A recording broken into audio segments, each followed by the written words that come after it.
Good evening, Sri Malhotra, sir. Wonderful to meet you, Commander. Thank you, sir. Thank you very much. I've been waiting for a long time for this opportunity. Thank you very much for giving us your time, sir. I will quickly take the two questions I have. I have many questions, but I will shorten them to two. One is both of them have related to AI. One is about Elon Musk and his disruptive technologies. You have not mentioned anything about it in your book. But though I may sound a bit of a fantasy, I think he is making transformers. Don't you think so, sir? So are you talking about BMI, the brain implant? Yes, that is one. Then the retrievable rockets, and then Yeah. the cyber trucks, and all So, those things. so I mentioned the BMI in my Yes, in chapter 5. I mentioned this. yes, So for people who don't know, there are many breakthroughs coming, which will produce products between 2025 and 2030. These products will come. yes. Brain implants are now the artificial intelligence is measuring. These implants are able to measure the neural burst of the how the neurons burst when you have a thought. When you have a euphoric thought, a fearful thought, an angry thought, a negative thought, depending on the kind of thought, what is the burst of neurons? Because it's so complicated, you cannot decipher it manually. So the AI system is being used for that. And they're recording what is the burst for, one person, what is the burst in Rajiv's case, what is the burst in somebody else's case, because while there are generic patterns, it's also very personalized. Each person's brain is very unique. So AI system does that. And then the AI system can figure out by measuring whether you're in a good mood, bad mood, all that stuff. And AI can also change your mood because it can play a happy burst.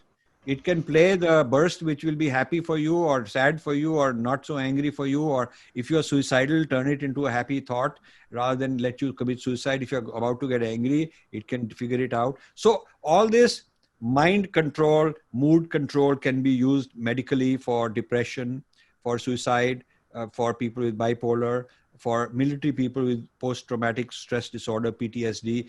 That is what can be used for the military. Pentagon is also doing this research.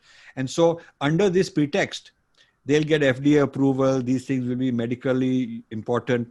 The moment these things are medically certified, then the next wave will be entertainment. There will also be possible that you can have a fantasy, you can fantasize something. They'll give you that kind of experience through these implants. And these implants don't need wire, they are wireless. So you can also control them with whether it's a remote, whether it is somebody sitting somewhere else who hacks you, who hack your brain. So we are headed for a amazing, new frontier where humans augmented with AI, artificially augmented humans with implants will be able to do different things. Just recently, U.S. military,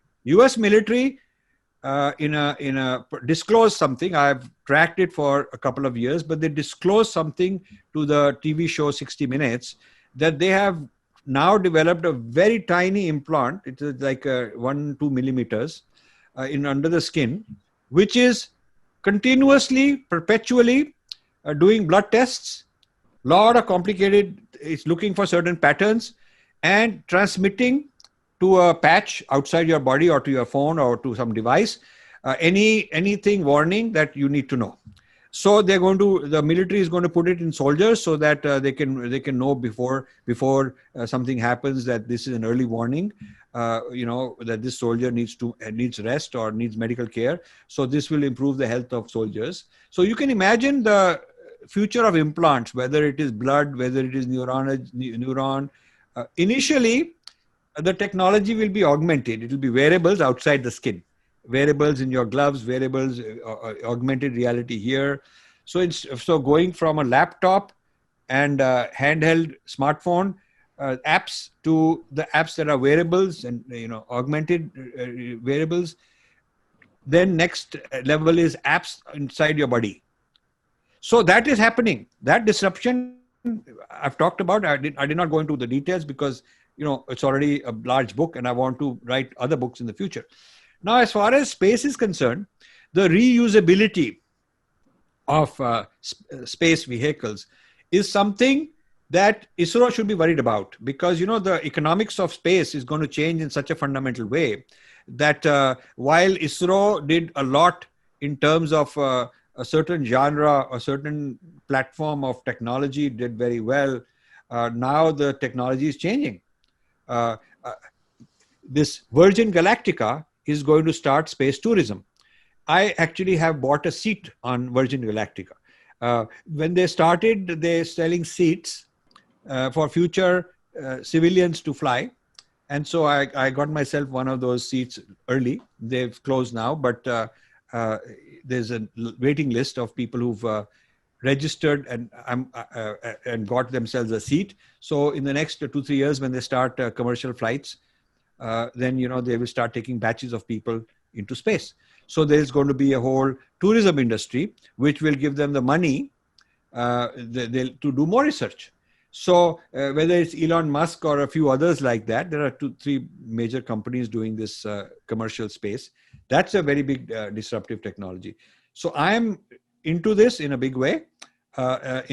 Also, I'm looking at how to use disruptive technology in India for India. And the interesting thing is that venture capitalists only want what will make money in 3 to 5 years. They're not looking for a 5 to 10 year horizon. That's strange. And the Ministry of Culture, Education Ministry, Ministry of Science, Technology, all these places, they're not really into all that.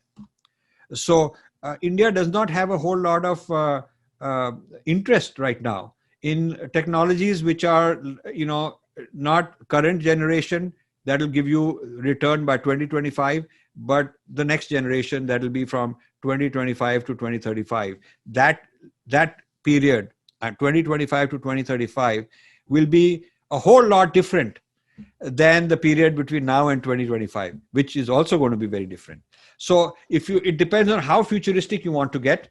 The United States is leading the world again in the futurist disruptive technologies.